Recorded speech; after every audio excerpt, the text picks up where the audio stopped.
Hello students, welcome on my science classes. Today we discuss the topic of 11th class subject biology chapter 2. हम पहले first chapter को completely कर चुके हैं, उसकी रिवीजन क्लास भी कर चुके हैं, लाइव क्लास जो हुई थी। तो आप फर्स्ट चैप्टर को वहां से जरूर देखें अगर आप बायोलॉजी को कम्प्लीटली करना चाहते हो तो आज हम चैप्टर का इंट्रोडक्शन ही करेंगे, जो कि नेम क्या है चैप्टर का, बायोलॉजिकल क्लासिफिकेशन। क्या नेम है? Biological classification. कि पहले हमने डाइवर्सिटी के बारे में पढ़ा, फिर अब क्या है कि ऑर्गेनिज्म को कैसे क्लासिफाई किया गया अलग अलग कैटेगरी में, उसको हम डिटेल में पढ़ेंगे। तो सबसे पहले बात तो यही आती है, बायोलॉजिकल क्लासिफिकेशन का मतलब क्या है? जीवों का वर्गीकरण, कि जो जीवित वस्तु है उसका क्या किया गया? वर्गीकरण किया गया। क्या किया गया? वर्गीकरण किया गया। तो क्लासिफिकेशन क्या है? आप क्या समझते हो क्लासिफिकेशन से? To divide organism in categories, कि हम ऑर्गेनिज्म को क्या करते हैं, अलग अलग कैटेगरीज में डिवाइड करते हैं और कुछ सब कैटेगरीज में क्या करते हैं, डिवाइड करते हैं। छोटी पहले एक कैटेगरी बनाई, फिर उसके अंदर फिर और क्या बना दिए, पार्ट्स बना दिए। तो इस प्रकार से upper level and then lower level, you can say categories and sub category for our convenience, मतलब कि हमारी समझ के लिए हमें अच्छे से उसके डिटेल मिल पाए, इसलिए उनको कैटेगरीज और सब कैटेगरीज में क्या किया जाता है, डिवाइड किया जाता है। अब एक वर्ड आता है टेक्सोनोमी। क्या आता है? टेक्सोनोमी। टेक्सोनोमी क्या होता है? क्लासिफिकेशन विद सर्टेन रूल्स, कि कैसे एक क्लासिफिकेशन होती है लेकिन उसमें कुछ रूल्स को क्या किया जाता है, समझा जाता है, जाना जाता है और उसके आधार पर ऑर्गेनिज्म को क्लासिफाई किया जाता है। टेक्सोनोमी में क्लासिफिकेशन के लिए क्या बनाए गए हैं? रूल्स बनाए गए हैं। क्या बनाए गए हैं? रूल्स। उसके बाद है सिस्टमैटिक्स। एक सिस्टम होता है, ये नहीं है कि जो आया उठाया उसको एक जगह रख दिया। सभी काम एक सिस्टम से होते हैं। पहले हम ऑर्गेनिज्म को देखते हैं, उसके बारे में एनालाइज करते हैं, आइडेंटिफिकेशन करते हैं, कैरेक्टराइजेशन करते हैं, तब जाके उसके ऊपर टेक्सोनोमी क्या होती है, लागू होती है। तो इस प्रकार से taxonomical classification is done with organism evolutionary history. उसकी इवोल्यूशनरी हिस्ट्री के आधार पर टेक्सोनोमी की जाती है। इवोल्यूशन मीन्स विकास। उसका विकास कहां से हुआ है? अब जैसे कहते हैं ना कि ह्यूमन बींग्स का क्या है, एंसेस्टर कौन थे? बंदर थे। तो मीन्स हमारा इवोल्यूशन कहां से हुआ? बंदरों से हुआ।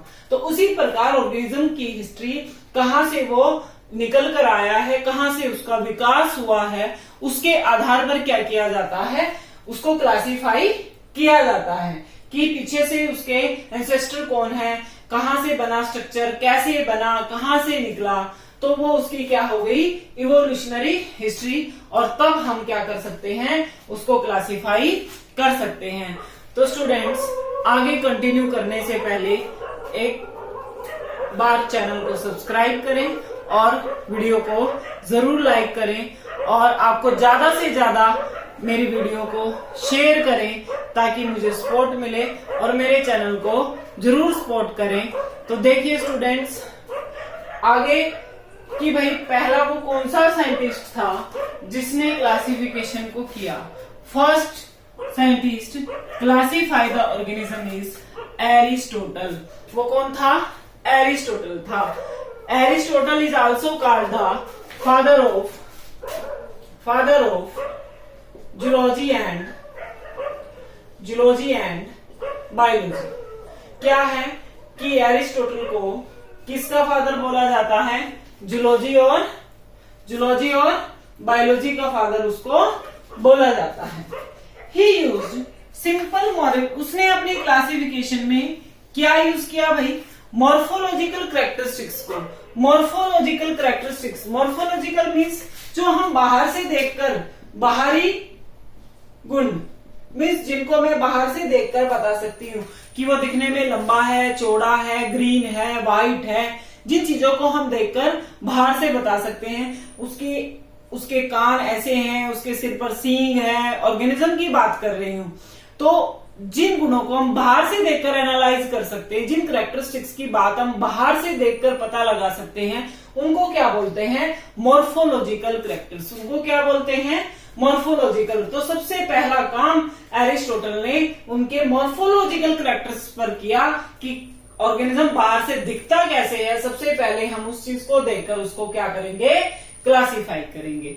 फिर बात आई, फिर एरिस्टोटल ने प्लांट्स को क्लासिफाई किया। किसको क्लासिफाई किया? प्लांट्स को।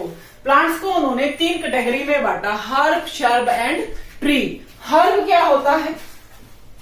हर्ब क्या होता है? जो बिल्कुल छोटे प्लांट होते हैं, छोटे प्लांट,